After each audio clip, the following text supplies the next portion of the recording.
Hi అండి, అందరికీ నమస్తే. ఏంటని చూస్తున్నారా? సొరకాయ పల్లి పౌడర్ కర్రీ అండి. సమ్మర్లో మంచిది, ఇది ఎక్కువ తీసుకున్నామంటే. ఎలా చేద్దామో చూద్దామా? చూడండి, ముందుగా అయితే సొరకాయ తీసుకున్నాను, బాగా కడిగి క్లీన్ చేసుకున్నాను.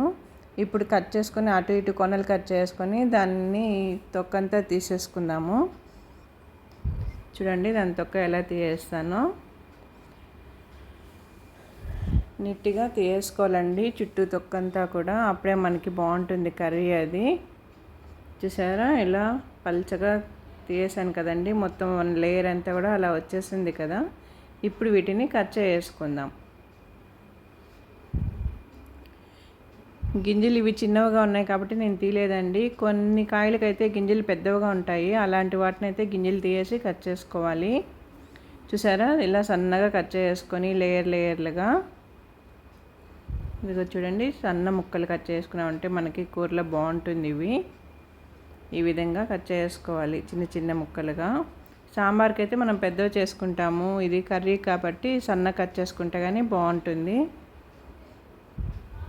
ఎప్పుడు కానీ కట్ చేసుకునేటప్పుడు ఫింగర్స్ అవి జాగ్రత్తగా పెట్టుకోండి, ఇలాంటి ఫింగర్ కట్ అవుతుంది. చూస్తున్నారుగా, బాగా సన్నగా కట్ చేసుకున్నాను అన్నీ కూడా. ఇప్పుడు బాండిల్ పెట్టేసుకొని ఆయిల్ వేసుకున్నానండి. ఆవాలు జీలకర్ర వేసుకుంటున్నాను. నేను ప్రతి దాంట్లో కూడా జీలకర్ర అనేది వేస్తానండి. జీలకర్ర మంచిది కదా ఆరోగ్యానికి. చూడండి, అవి వేగింది. ఇప్పుడు కట్ చేసి పెట్టుకున్న ఆనియన్ ముక్కలు వేసుకున్నాను. ఆనియన్స్ బాగా వేపుకోవాలి.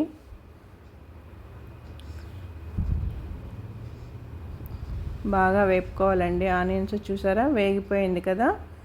ఇప్పుడు కొద్దిగా పసుపు వేస్తున్నాను, తగినంత పసుపు వేసుకొని ఒకసారి బాగా అలా కలబెట్టేసుకొని మనం కట్ చేసి పెట్టుకున్న సొరకాయ ముక్కలు ఇందులోకి వేసేద్దాం. చూడండి, అన్ని ముక్కలు కూడా నెమ్మదిగా సైడ్లో పడిపోకుండా నీట్గా వేసుకోవాలి. ఇప్పుడు ఒకసారి బాగా కలుపుకోవాలండి.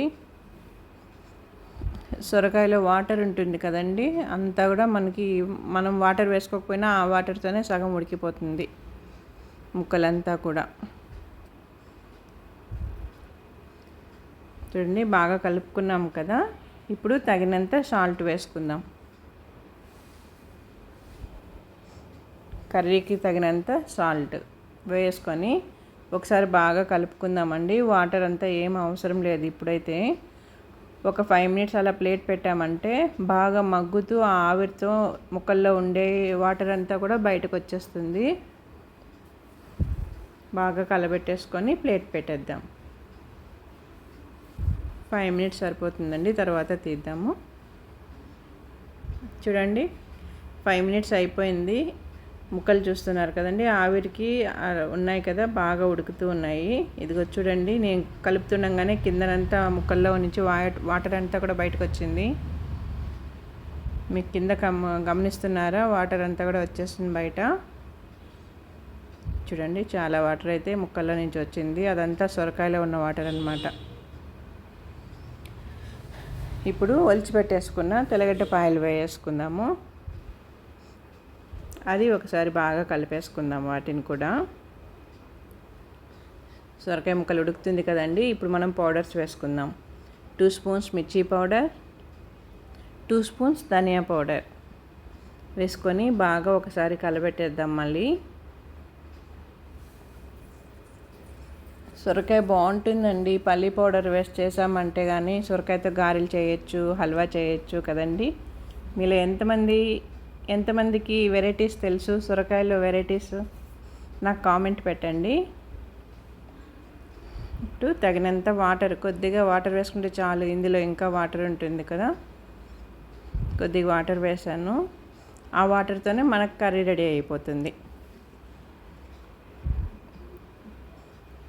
ఒక 5 మినిట్స్ అలా ఉంచేద్దామండి, మీడియం ఫ్లేమ్ పెట్టేద్దాము. చూస్తున్నారు కదండి, కూర రెడీ అయిపోతుంది మనకి. బాగా ఉడికిపోయాయి ముక్కలు. ఇప్పుడు కొత్తిమీర వేసుకుంటున్నాను. కొత్తిమీర వేసుకొని ఒక 2 టైమ్స్ అలా కలబెట్టేసుకొని పల్లీ పౌడర్ వేద్దాం. పల్లీ పౌడర్ వేస్తేనే ఈ కూరకి బాగా టేస్ట్ అనేది వస్తుంది.